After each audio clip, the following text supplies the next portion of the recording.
Good evening, everybody. How are you? Here we are, live.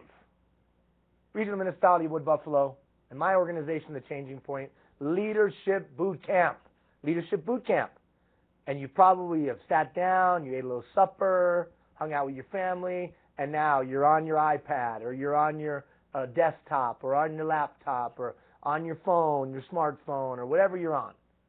Or maybe there's a couple of you in Fort Chip at Keanu College and you're having it up on the smart board there.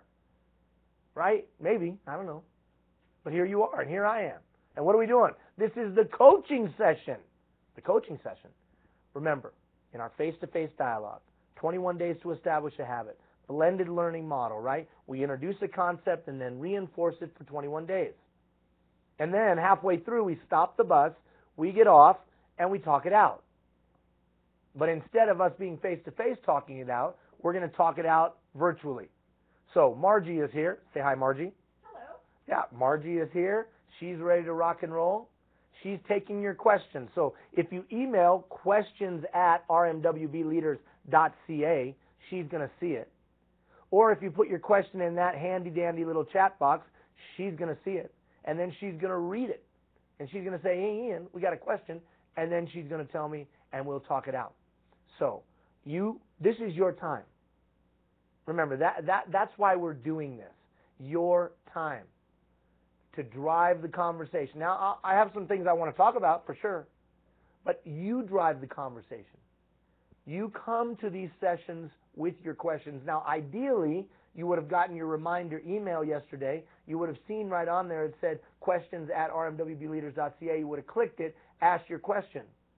As we had somebody do earlier, someone emailed a question in. He doesn't want to have his name known, or he or she, right? He or she, I want to be anonymous. He or she doesn't want their name known. So, if you don't want your name known, just say, please don't say my name, and then Margie won't say your name. If you don't care, then just send it in, and she'll read your name. Question from whoever. But if you really want to make the most of this time, you'll send your questions in prior, and then we'll just go through the questions. But the bottom line is, you're trying to grow as a leader. You self-identified. You came forward and applied. We looked at your application. You were accepted. And now we're on a 15-week journey to help you be the best leader you can. And because it's free to you, right? You're not paying anything.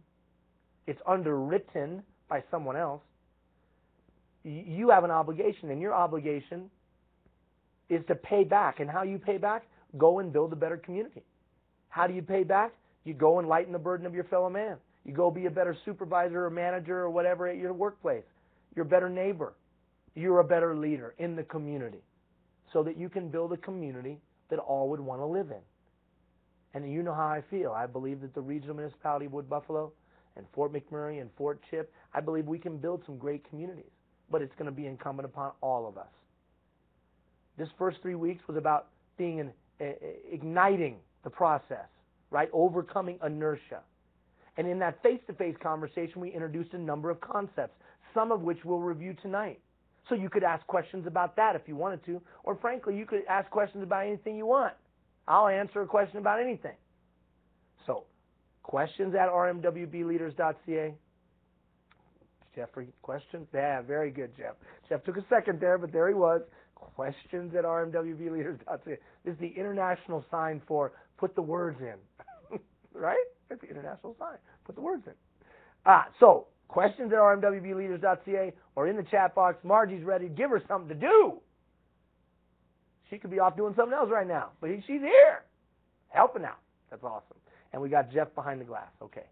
So, when we met face-to-face in both Fort Chip, because there's some of you joining us right now that live up in Fort Chip, or face-to-face the next evening in Fort McMurray, and both of you happen to be at Keanu College campuses, we tried to make the case that we're in changing times, that life all of a sudden went schwang and things changed. And Drucker, that great business guru, he had a wonderful quote. He said that every couple hundred years in Western history, society rearranges itself. And the society the grandparents knew is completely different than the society the grandchildren know. So basically he was saying, hey, don't be surprised. This happens every couple hundred years. Things just change. And the case that I tried to make was that the way we lead today probably isn't the way that has been effective in the past. And that the skills and abilities and competencies that win the battle behind us may not be the skills, abilities, and competencies to win the battles before us. So I tried to make the case we were in changing times. And I tried to make the case that if we were going to be successful, we had to ask ourselves a question. Are the leadership approaches that I utilize what the times require? Not are the leadership approaches I use good or bad, because I'm not here to evaluate you, I'm not your judge, but just are they what the times require? Each segment of time throughout history requires different approaches, and is the ones that you're using the ones that would be called for now? And if the answer comes back no, or maybe not, then you need to change, right? You need to change. And I tried to give you a way to change. So I want to review that really, really quickly, this change continuum, because some of you emailed me and said, Ian, I don't understand how I use this. Well, remember I said to you that, that I thought that if you really wanted to make it today, you better be able to change yourself.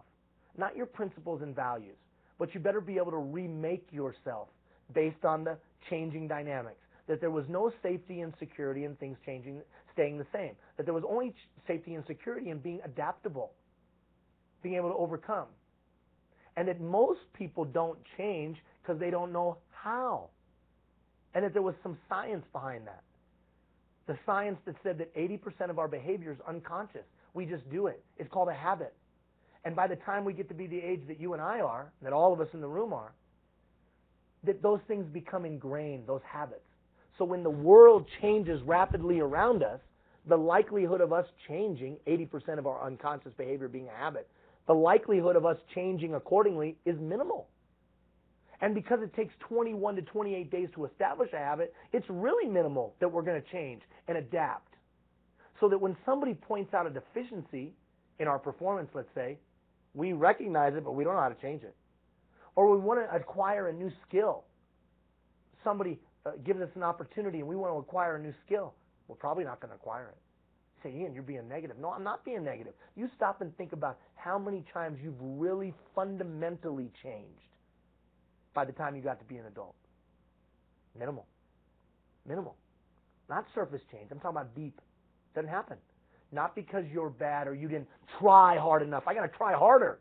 Well, how hard can you try? It's usually because you don't have a process, a system. And so we tried to give you a process, a system. And remember, I told you where that process came from. Failure. Deep, utter failure. Take away all your stuff kind of failure that I experienced a long time ago. Took all my stuff. Restaurants failed. Took everything. Take it all. I mean, we've been up and down twice. You're just catching me on a good day. So what do you do when you have that kind of failure? What do you do when your wife looks at you and said, you ain't never going to see anybody again? You can sleep outside for the rest of your life. If you don't change, I'm out the door. What do you do then? You know you need to change, but you're not sure how. So we went out and did as much research as we possibly could about this thing called change. And that change continuum that I gave you, not this Monday, but the Monday before, was the result of that. Some basic, simple steps. So to those of you that ask me the question, what do I do with this change continuum? It's pretty simple. You use it as a process. Next time someone points out a deficiency that you want to rectify, you use it. Next time you want to acquire a skill, you use it. And remember, there were 6 simple steps. The first step was willingness. Are you really willing to change, or are you just giving lip service? Right? I had a guy one time say to me, he said, Ian, is it hurt bad enough yet? What he was saying is, are your life circumstances bad enough yet that you want to change? So whether it's that kind of change, or if it's just, I want to acquire a skill, are you willing to pay the price to do that? Are you willing? The manifestation of willingness is buying a book, getting a tape, or a CD, or whatever they do now, MP3 file. I dated myself, get a tape. Who the hell gets a tape now? Right? Who gets an 8-track tape, sticks it in? The same guy that has his VHS. Right? That same guy. Oh, they don't do that anymore. Okay, if you're willing to go to iTunes and download the file, then yeah, that will show me willingness. The number one way to show willingness really is, will you ask for somebody for some help? Yeah, but I don't need help, Ian. Well, you know what? I don't care if you're just trying to work on being a better delegator. If you had everything within you to be better at it, you would have been by now. You might ask somebody for some help. That will show me true willingness. And then, but that wasn't enough, right? We said you then had to go get education. And this is really important for organizations. Here's what usually happens when we all decide that we need to change as an organization. Hey, we got to change, crisis, we got to change. We all get in a room, we all start working, and we're coming up with a plan and coming up with an idea. There's only one problem with that. And Einstein developed it, or identified it. Einstein said that, hey, everything within me was only enough to get me to where I'm at today. If I want to go any further, or if I want to be any better, something's going to have to change. In other words, I got to go get more information, because I'm making decisions based off the information I have now. So when a community or an organization or an individual realizes they need to change and then goes straight into planning, they skip a step, an important step, which is go get as much information or education as you can. And then my recommendation to you is this: go to the University of Google or the University of Yahoo or the University of whatever your search engine is, and take 15 minutes a day for 30 days and type in the thing you want to learn about or you want to change. Type that in, get that information. When you do, now you're starting to get information that you need to be able to put together an effective plan. But that wasn't enough. You got to understand that information, because you and I both know a lot of educated people that are dumb as rocks. It's because they don't understand. So you take that education, and remember we said push it through the blended learning model. I read it, I write it, I hear it, I talk it, I think it, I do it. Now I'll understand it. Now look at the sequence. I go get the education, then I make sure I push it through that blended learning so I truly understand it. Then I build my plan. And we gave you some basics of a plan. Clearly defined outcome, clearly defined action step, clearly defined timeline that I put on paper. And why do I put it on paper? To make it real for me, but also the next step, that fifth step, accountability. In a few weeks, I'm going to ask you to make a commitment of something that you're going to change. And you're going to fill out a little thing online. And an email is going to go to you with your commitment and your plan, and an email is going to come to me. And I'll be your accountability partner. And you'll be your accountability partner, but then you'll go get some other accountability partners. Well, I'm not going to do that. Well, then you don't want to change. Because you and I both know changes are more likely to occur if I got 4 or 5 people that know I'm trying to change and it could help me. A journey is always easier when I do it with someone else. And then the final step was analysis, right? I got to take some time to analyze. And because I have my plan on paper, and because I got some other people involved, the analysis is that much easier. That 6-step process, I want you to make that a part of the 80% of your unconscious behavior by trying it and doing it. I don't like your change process. Well, you know what? I don't care if you like my change process, right? I'm not saying you have to adopt my change process. I'm just saying you need one in changing times if you're going to be an effective leader. If you're going to be an effective leader, then you need to have a sound change process. So you don't like mine? Go to the University of Google and get another one, okay? So we talked about that. Why? Because it's an important tool you need to have in your toolkit. If you didn't really think that through, go back in the learning portal, go to that email, the first email that went out, that first Monday, and watch that video again. See, that's the beauty of the learning portal. You can come back to this stuff over and over and over again forever. You're never not, it's always going to be there for you. All right. Margie, do we have any questions? Yes, we do. Okay, Margie is up. Go, we have a Margie. question. Yes. I am shy and introvert. How do I connect with people? Great question. And here's what's interesting, Mr. or Mrs. Shy Introverted Person. Next week, when we meet face-to-face, we're actually going to do a little personality survey, and we're going to identify that. And what you're going to come to find is shy and introverted people today, that's the kind of skill you want to have. What? What do you mean shy and introverted is what I want to be today? Listen to me.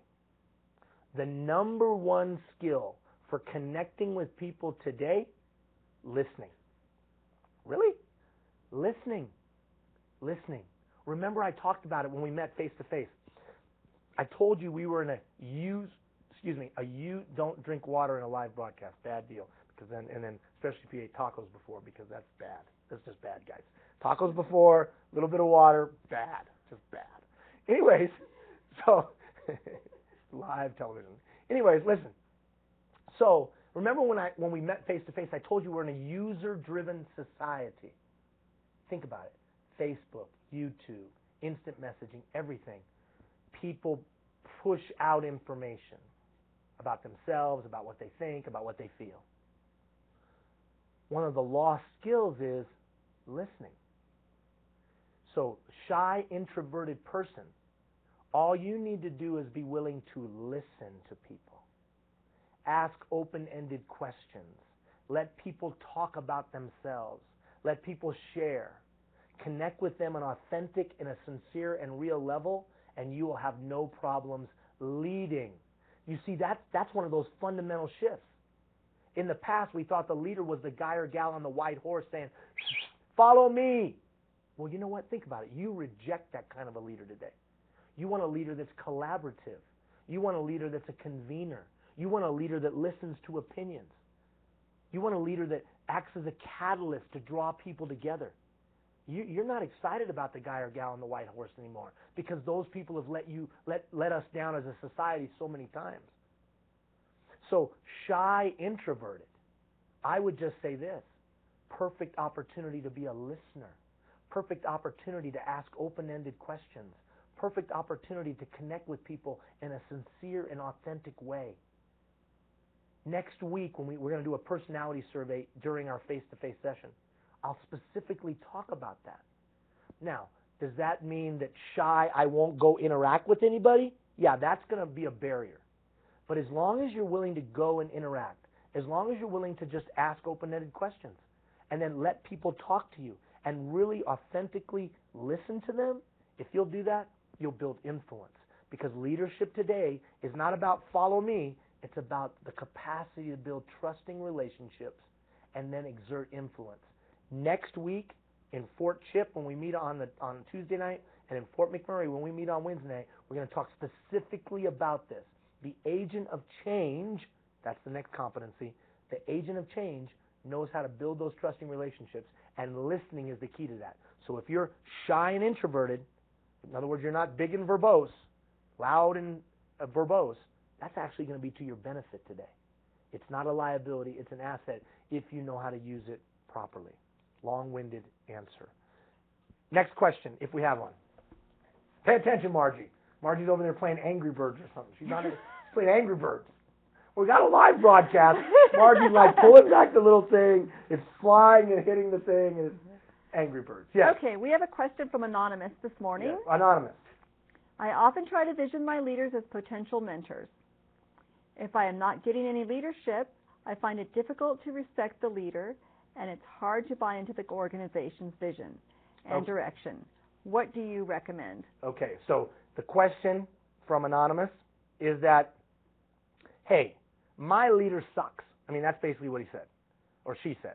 She or he or she. Because they're anonymous, I don't know. Well, I do know, but I'm trying to pretend like I don't. So basically they're saying, hey, I'm not getting good leadership. I want my current leaders to be mentors to me. What do I do when they're not very good leaders? Okay, a couple of things. And we won't go too much in depth to it, but I will say this. There is an art to managing your boss. And not every leader you have is going to be a great leader. But on the subject of mentorship specifically, I used to be like that. I wanted my leaders to be able to mentor me. I was looking for, longing for, searching for that grand mentor, the silver-haired fox that would be able to lead me, the sage on the stage that would impart to me wisdom and take them under my wing, take me under their wing. You know where that came from? That came from not having a dad. You know where that came from? That came from not having a regular childhood with no family, moving from home to home to home. So I was longing for that. Now, that's not a bad thing. It's just what I was longing for. And then I realized, guess what? That person ain't there. but I still needed some mentorship. So I shifted it, and I said to myself, okay, who could be my mentor? And you know what I came up with? Anybody that knows more about the thing I want to learn than me. That's who can be my mentor. So they could be a complete failure in a whole bunch of other stuff, but they're really good at that. And I need to learn that. They can mentor me in that. So remember I talked about all that failure that I went through? I found a guy who was a great husband. He's a great husband. His name's Otto Kelly. And I just said, he can mentor me in being a good husband. Now, I'm not a great husband today, but I'll tell you right now, you call Gina Hill. You call her. Email her. You guys have her email. You ask her, is he a better husband today than he was 14 years ago? And she'll say, absolutely. And the reason she'll say that is because I got the checkbook. No, I'm just kidding. She's got the check. She's the Minister of Finance. Jim Flaherty is not the Minister of Finance. Gina Hill is the Minister of Finance. But I sincerely believe if you asked her, I got better. You know why? I found a mentor in that specific area. Now, there's other things that Otto Kelly, I would never be mentored by because I know he doesn't know what he's doing. But being a husband, he gets it. He does it really, really well. Really, really well. Business is a different mentor. Technology, a different mentor. So what I did was I said, well, that ideal mentor probably is not out there. So I'm going to find mentors in the specific subject matter that I need to grow. And that's been very effective. So first thing, Anonymous, I know you're looking to your leaders to be your mentors, but they might not have the capacity, the ability. You might have to look beyond that. So that ideal just might not be a reality. Take a different approach. Secondly, and we'll talk about this down the road a little bit more, but managing your boss. We all have to manage our boss. The example of Gina. I got to manage Gina. She's my boss. I got to manage her. I didn't understand that before. I totally understand that now. Trust me, I do a lot better because I understand I got to manage my boss. I'm being funny. But we all have to understand how our bosses, how do they do business? How do they communicate? And let me adjust myself. But let me give you 3 specific tips, Anonymous. Number 1, be vocationally competent. You want to manage your boss. You want to build influence. What do you do? Because your trust of the organization, your respect for the organization is diminishing. You want to be as great at your job as you possibly can. Well, why is that? Because you're going to start to build influence with your boss. Your boss knows they can trust you. Your boss knows they can count on you. Your boss knows because now you can gain influence. And in that influence with them, you might be able to change the situation. Secondly, bring value to your boss. Make your boss look great. Bring value to them. Are you talking about being a kiss ass? I'm not going to do that. I'm not going to kiss anybody's bum, man. Come on. I'm not saying that. If you want to change the situation, Anonymous, then you've got to do me a favor. You've got to be able to bring value to the boss. Because if they don't see you bringing value, then you're not going to have any influence. And then finally, and very practically, I would control it. Now, I'll answer you offline. I'll email you, and we'll talk it out in more specifics. But I'll just give some tangible examples. If my boss was a poor leader in execution because they didn't give good clarity, I would ask a lot more questions. I would ask questions so I was clear. If my boss always came to me and dumped a crisis on me and expected me to get it done, at the beginning of the week, I'd start to say this to my boss: anything that I can help you with this week? Now, that doesn't eliminate you doing the work, but it helps you mitigate you getting dumped on. So those are very tangible examples of managing your boss. Hey, boss, let me ask you some more questions about what it is you want me to do if you're getting a lack of clarity. Or, hey, boss, is there anything that I can help you with this week? If all of a sudden on Thursday you get dumped on. Well, maybe on Monday they knew they were going to dump on you, and wouldn't it be better for you if you knew that on Monday and not Thursday? So back to Anonymous, I would strongly encourage you, think of those principles. We'll talk about them. Final thought on this question. Isn't it funny what he said, she said, they said, the dog said? I don't know who exactly. Isn't it funny what they said? They said, my image or my belief in the vision of the organization is actually diminished by the person who's leading me. Wow, that should send shivers in us who want to be leaders. What that means is that a person The person's image of the organization is directly linked to whoever leads them. And if whoever's leading them ain't good, they're going to have a poor opinion of the organization. All the more reason why we need to have great leaders in every sector and every silo. Margie. Okay, the first person regarding the introvert Yep. question, they have another question. How do they connect with people, and how do they take negative reactions and move on? Okay, how do they connect with people? How do they take negative reactions and move on? The second one I'm not going to answer, only because we're going to talk about that next week in the face-to-face sessions. So I'll make sure that that gets dialogued in both, whether it's Fort McMurray or Fort Chip, we'll make sure that gets dialogued. But how do I engage a person? Basically is what they're asking, right? Open-ended questions. People want to talk about themselves. So just let them. How's your day? How are things? Tell me about that. Oh, that sounds interesting. Just let them talk. Asking open-ended questions, doing 80% of the listening, 20% of the talking. If you're shy and you're an introvert, it's okay. Just ask some questions and then let them talk, and then let them talk. And then, interject an appropriate, oh, that's interesting, or, oh, that's fun. Oh, that's neat. And then truly, authentically, and genuinely care. And so that when something strikes a chord with you, ask another open-ended question. And just let that person talk. All right, I'm going to cut that off only because we're going to talk in detail about it when we talk about personalities and things like that next week. What was the next one? Come on, Margie. How to take negative reactions and move on. Oh, yeah. So the negative reactions and move on, we're not going to address that tonight, only because I want to get to the Leadership History Survey. But I would say this about it. We all, you, me, when people don't warm up to what we say or do, it hurts. Like, I'll give you an example. 71% of the people opened Monday's email. When I saw that, it hurt my feelings. It really did. It hurt my feelings. Why wasn't it 100%? Nobody likes me. I did. That's what I said to myself. I said, see, nobody likes you. They don't care. You're not providing any value to them, because if you were providing value, you 100%. See, I get to see. I see, everybody that opens the email. Oh, I see. And I saw it on Tuesday or Wednesday, and it said 71%. And that hurt my feelings. And all those demons and all those negative voices in my head started saying, see, you're no good. See, you don't have anything to offer. See, you don't have anything to give. See, you have no value. I'm serious. That's all that thought's going through my head. You know where that comes from? That comes from being an abused kid. That comes from living on the street. That comes from all that crap and junk. So I have to identify that and just say to myself, no. I have value. Remember, we talked about that when we were face-to-face. 70 billion people have lived on the planet. There's nobody like you. You have value. You have something to offer.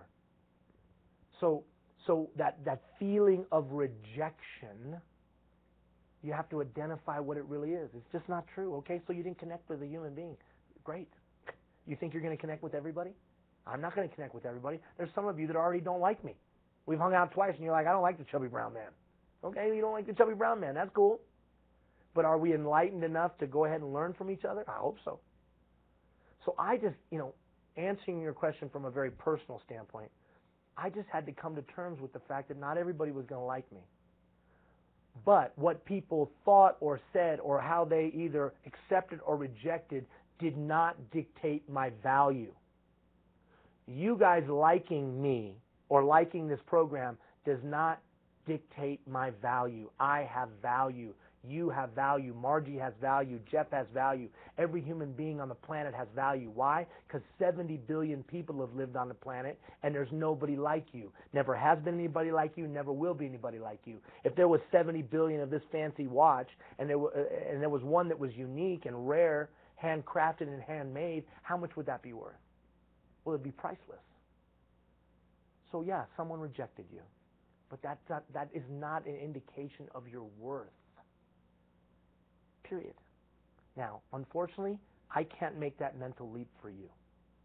Unfortunately, I can't take you and make you understand that. That's a choice. And that was a choice that I had to make. And Monday or Tuesday or Wednesday, whenever I looked at that 71%, I had to remind myself, you know what, Ian? That saying 71 and not 100 doesn't dictate my value. And in the same sense, you going and trying to connect with a human being and that connection doesn't work, no big deal. You just try to give them, enlighten their burden and do the best you can, and if they don't want that, that's fine. Next. We have another question. Okay. How do we not let our ego affect our leadership? Great question. Excellent question. Excellent question. Being the egomaniac that I am, I can answer this question very, very well. Because I am an egomaniac, man.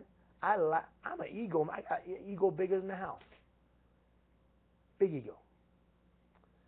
The challenge is when that ego actually caused problems. So for me, I work off of this premise, and we said it when I was there. Are my attitudes, are my emotions, are my perspectives, are my approaches, are they serving me well? And if they're not serving me well, then I got to change. Are they serving me well? So sometimes my ego serves me very well because you know what it makes me do? It makes me do things people think can't be done. We've done it 7 times now. Opened a first of its kind school. No one said it could be done. We opened a school. Started a program never been done before in North America for homeless families. Everybody said it couldn't be done. We raised $7.2 million in 28 months. Performing Arts High School. My wife opened a Performing Arts High School. She had a dream to open a Performing Arts High School. We opened it in 6 months. Well, you say, well, that's a big ego. Well, that confidence that we could do things that have never been done before served me well. Now, where does it serve me poorly? Well, it served me poorly because sometimes I shut people down. Sometimes I have a tendency to hammer people hard because of that. I don't think they're living up to my standards. Well, that doesn't serve me well. I need to change that behavior. So sometimes your greatest asset can also be your liability. So if you're a guy or a gal that's got an ego, a sound amount of confidence, you just got to know when to deploy it, and you got to know when to pull it back.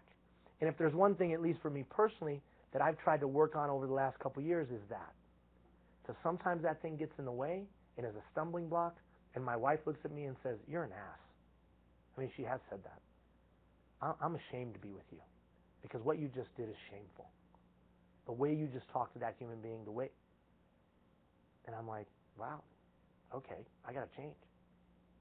And now, as time, as maturity, as growth, you try to say, when do I deploy that ego? And when that belief, that unwavering belief, and when do you say, you know what, I need to check my ego at the door, man. I will say this, when things really started to go in the right direction for me is when I realized I wasn't the smartest guy in the room. When I realized I wasn't the smartest guy in the room, things started going in the right direction. When I realized I didn't have all the talent, when I didn't realize I didn't have all the ability. Well, you just said you believe in yourself, you can do everything or anything. I do. But I also realize I'm not the smartest guy in the room, not the most talented, not the sharpest pencil in the box, not the brightest bulb in the chandelier, not the sharpest tool in the tool shed. How do you do both? Well, guess what? You can still believe you can do anything and realize you ain't got all what it takes and you need other people to help you. So that's how I would check my ego if I were you.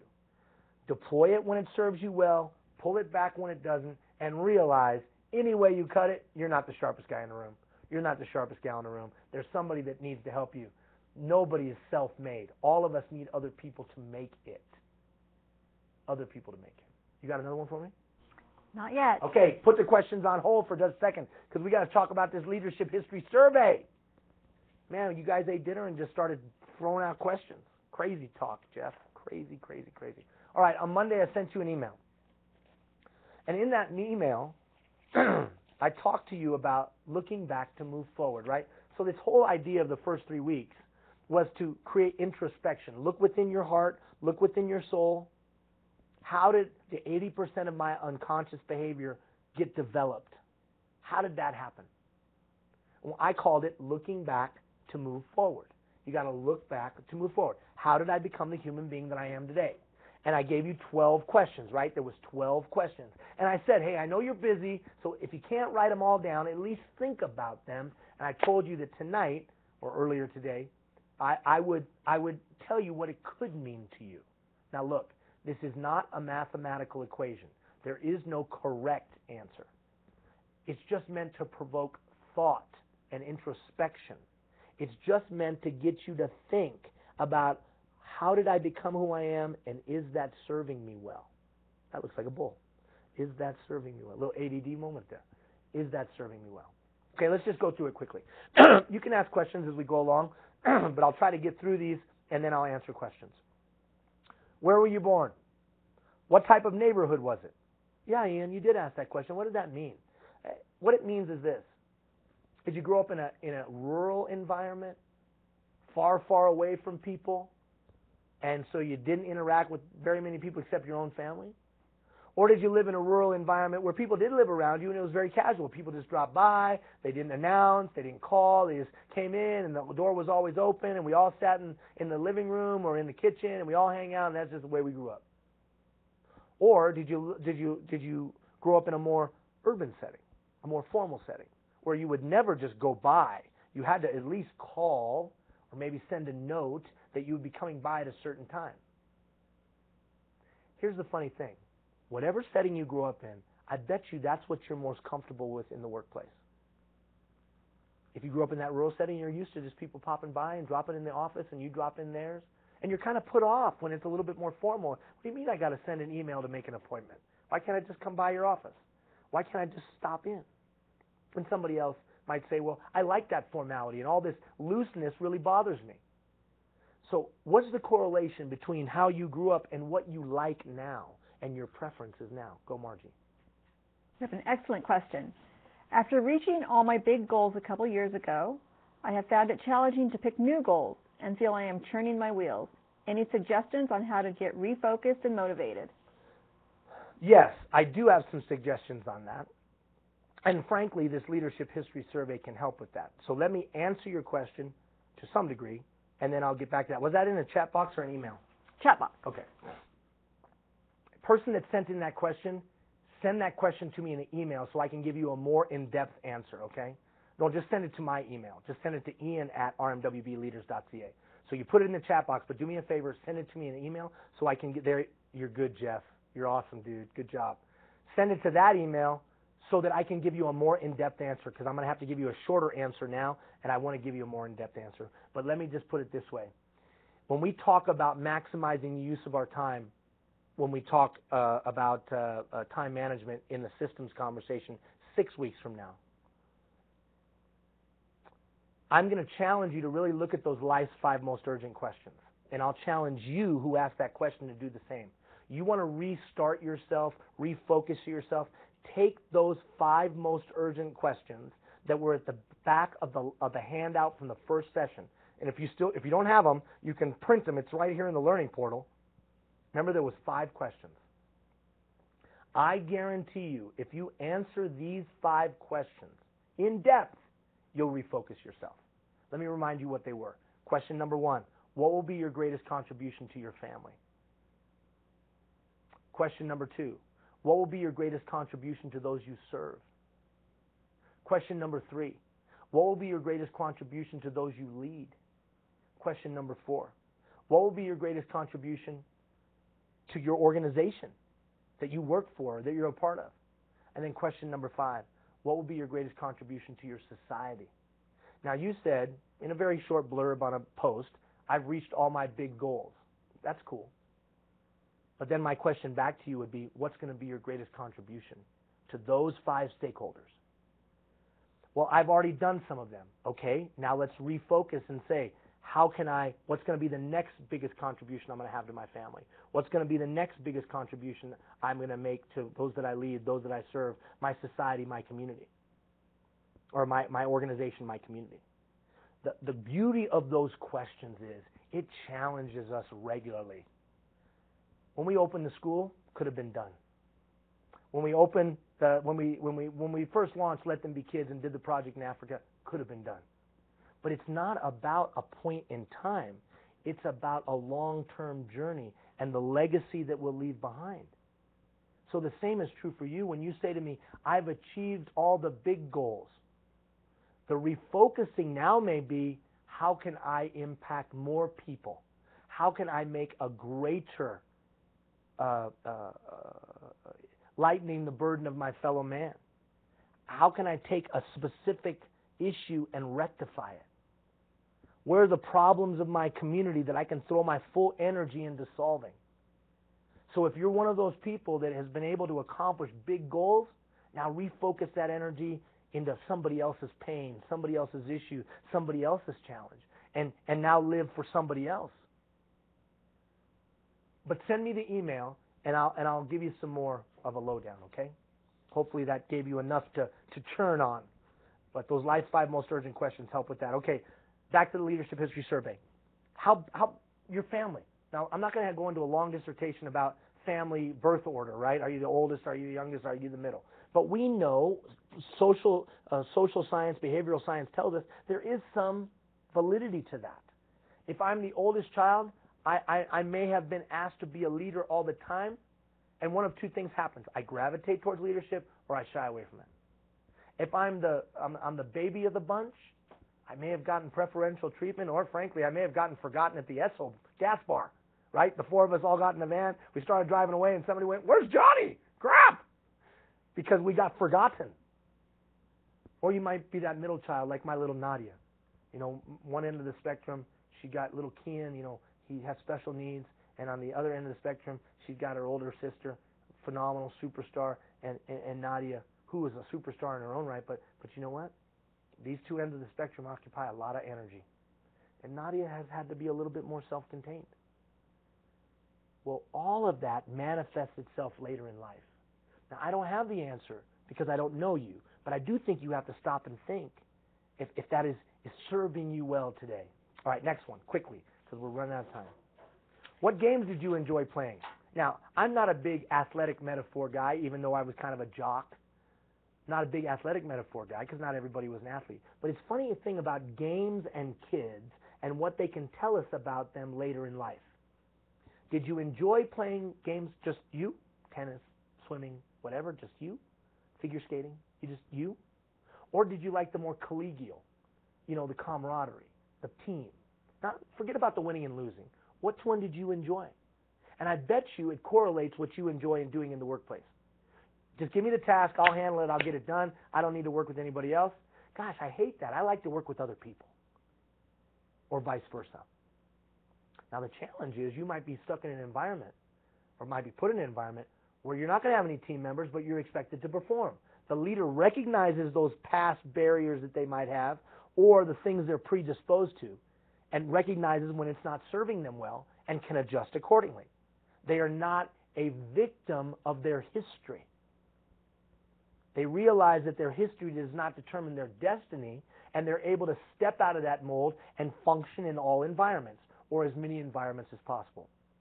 Or they say, I know the environment that I function best in. Let me create that for myself more times than not. I know where I don't function well. Let me avoid that. Question number 4. List your best friends as you grew up. And what especially did you like about them? The purpose of that question was to see those things that you value in people. And I bet you they're the same kind of people you're reaching out to today. And if you don't have that, those things, you're probably not as satisfied. It's funny how it correlates even 20, 30, 40 years later, maybe more. Name an adult who you were close to as you grew up. What leadership qualities did they exhibit? Not necessarily good, just how did they lead? Autocratic leader, you better, or disengaged leader. I don't even give you the time of day. And then ask yourself, how did that impact you? Well, Ian, I'm asking more questions than getting answers. Well, I don't know you.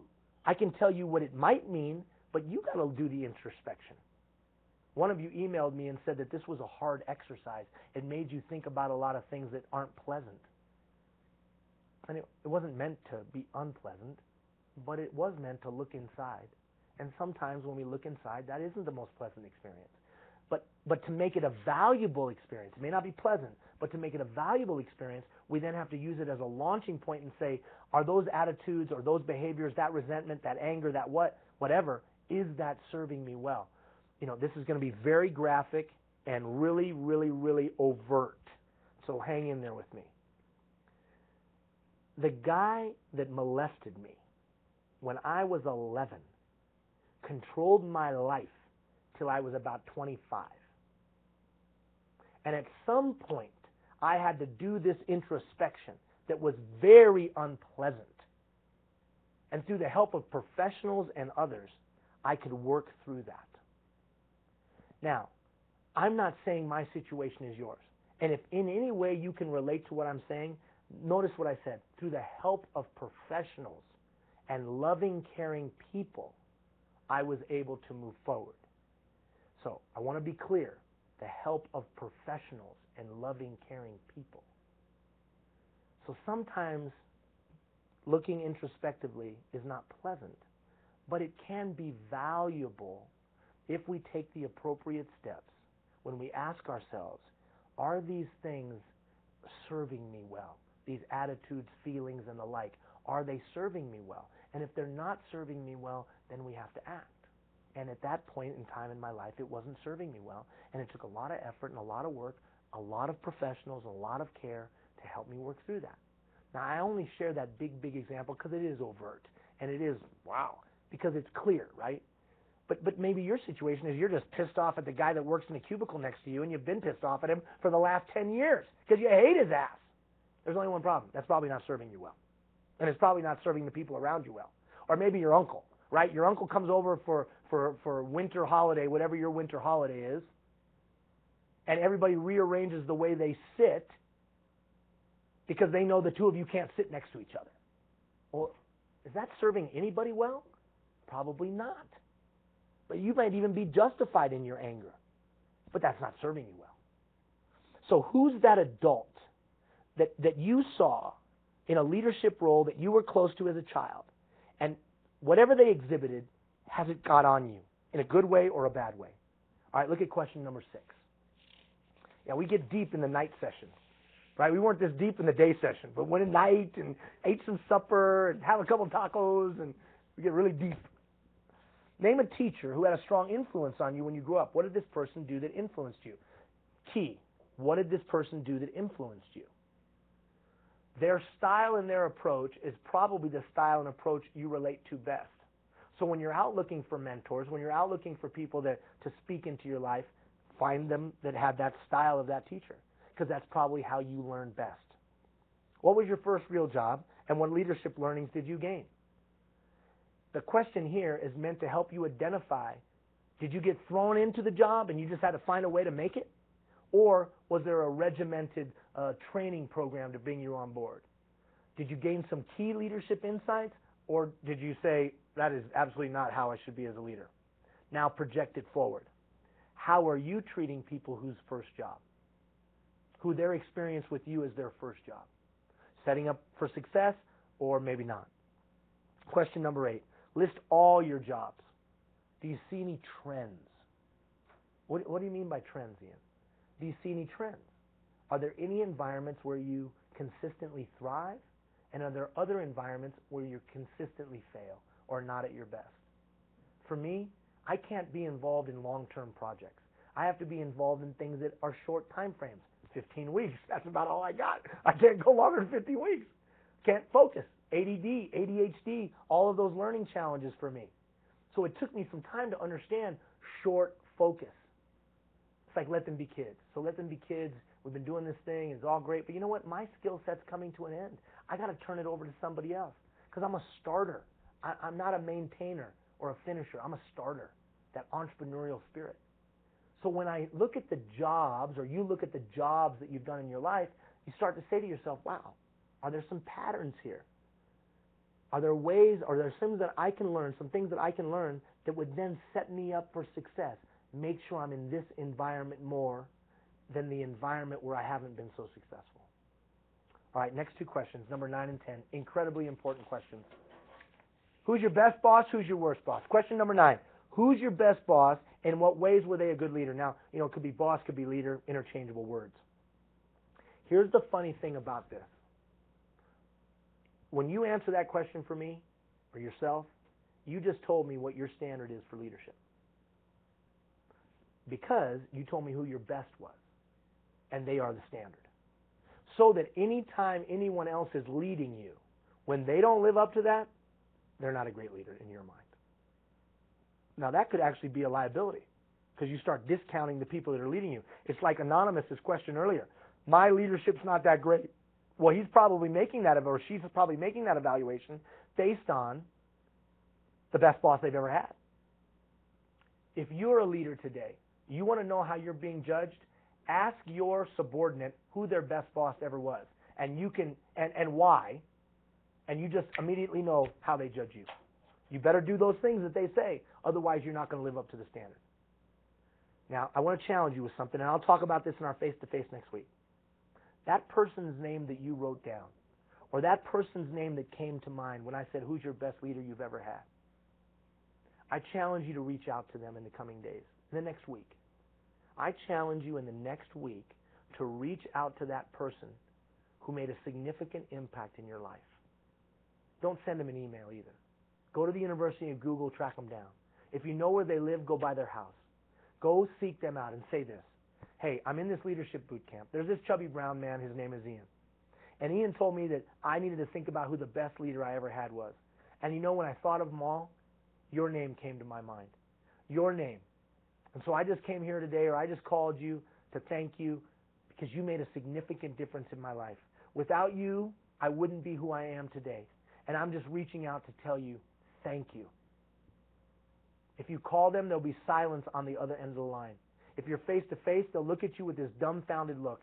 And then in either situation, they will look at you and say the following. Are you drunk?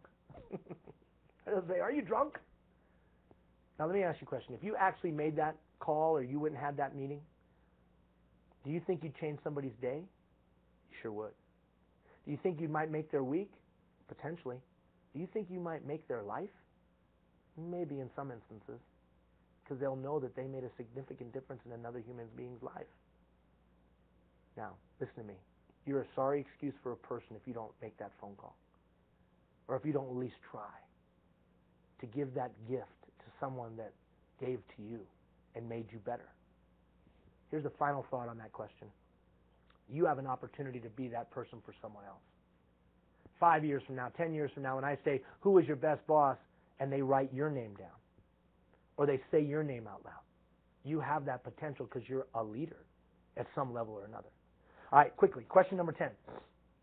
Here's the funny thing about question number 10. Who was your worst boss?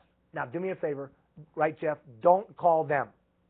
Don't look them up. Don't go have a meeting with them and say, this chubby brown man told me to identify my worst boss, and it's you. Don't do that.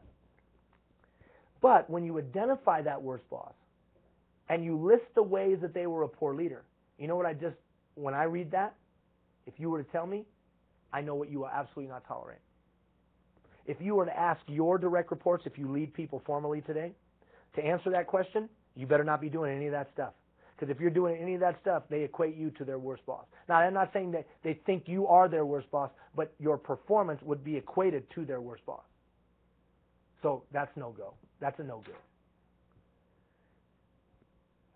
This question, finally, ask yourself, am I doing any of those things? Here's my worst boss. Here's why they were so horrible. Do I do any of that? Best boss, gold standard. You better know what it is because that's the way you want to be led. For those that you lead, if you know them, you now know how they're judging you. Worst boss, you now know what you won't tolerate, and you better make sure you're not doing any of that with the people around you. All right, last two questions. And then, Marge, do you have any questions for me? Okay, good. Well, not good, but that'll help me finish. Identify mentors. So, who influenced you? What changes have you made as a result of their influence? Now, we already had a long little diatribe on mentors, so I'm not going to go into that. But I will say this. Just like the teacher question, it helps you understand the style that you connect with best. It helps you understand how the approach that people can use to have influence on you. Now, a downside is maybe you're missing some learning opportunities when people have a chance to give you information or grow you, but you don't like their approach. So yes, it helps you identify style that you fit with the best, but I would also say hopefully you can grow enough that anybody who has knowledge to offer to you, you can take that knowledge and you can do something with it. Question number 12. What one significant piece of leadership advice would you give to others? Now, what does this do? It helps you understand the bedrock of your leadership philosophy. Like like somebody emailed me and they said, the bedrock, Ian, the most important leadership advice I could give to another human being is this: don't ever ask somebody to do something that you couldn't do. Well, yeah, okay, that sounds really, really good. But when I rose to executive leadership and I had 1,100 people working for me, most of those people, I couldn't do what I was asking them to do. Because they had a lot more knowledge than me, and they had a lot more insight than me, and they had a lot more wisdom than me, and they had a lot more talent than me. Because they had been doing their job for 10 and 15 and 20 and 25 years, so I was routinely asking them to do things I couldn't do. So although that sounds really good, when you get to a certain level of leadership, most of the people are better than you at what they do, and you probably can't do what they do. Now, I'm not saying that that's not a good leadership principle. I'm just saying it's only applicable to a certain extent. So that key piece of leadership knowledge that you would impart to somebody else, is it still applicable for you? And then second piece of that is this: do you do it? Do you do it? You know, sometimes I preach, you got to really treat people well, and then I don't treat people very well. Well, what's that all about? You got to treat people extremely well, they're valuable, they're important, and then I bark at somebody. Well, there's an incongruency there. So that's the second part of this is, okay, that's that great piece of leadership advice, thank you so much, but are you doing it? Or did you leave that behind a long, long time ago? So that's the leadership history survey. If you haven't taken it, if you didn't go through it, I would encourage you to do so. I'd encourage you to do so. On Monday, I'm going to send an email out kind of reviewing this last couple weeks, and I'll put a little video that will recap the leadership history survey for those that didn't attend this or those that you want to learn a little bit more. All right, I look at the clock and we're coming right to the end of our time. This session goes a little, first of all, thank you to Jeff and Margie. Give Margie a big round of applause. Woo! Yeah. First broadcast, she was awesome. Angry Birds, all that stuff. What's that? It's been fun. It's been fun, right? She was playing, it's been fun because she's playing Angry Birds. Oh, she's been doing a great job. Very, very, very good. And Jeff always behind there and Darla in the back. We always appreciate the team. Because think about this, they're taking time out of their evening to do this. Now think about that. We're offering it at noon and we're offering it in the evening. Why? So that we can accommodate you and bend to your needs. You think about everything we're doing in this program, man. You think about everything we're doing in this program. Live sessions, archive sessions, emails, coaching sessions, doing one in the day, doing one in the night, all that stuff that we're doing, and you're getting it for free. Are you freaking kidding me? And what do we ask in return? Go out and lighten the burden of your fellow man. Go out and build a great Fort Chip. Go out and build a great Fort McMurray. And together let's build a regional municipality of Wood Buffalo that would be the envy of Canada and would be a beacon of hope to the globe. I believe that you could do that. I believe that all the stars have aligned in Fort McMurray and Fort Chip and Conklin. Oh, I know things aren't great in some situations. Oh, I know things that we got big improvements to do, but the potential is there. What's the gap between where we're at and that potential? More leaders. Not formal leaders, but informal leaders in every sector, in every silo. You. What's the old expression? Superman ain't coming. Yeah. If you're waiting on Superman to come, he ain't coming, man. It's me and you. And you have the ability. So I commend you for being here tonight. I commend you for participating. Now we take this information, we take this knowledge, and we go out and build a community that all would want to live in. If you're in Fort Chip, I'll see you Tuesday night. I'm looking forward to a good supper. We'll eat supper together, and then we'll have our little session there at Keanu College. If you're in Fort McMurray, no supper, but I'll see you on Wednesday night there in the Elements Room there also at Keanu College. We're looking forward to it. Have a great weekend. We'll talk to you soon.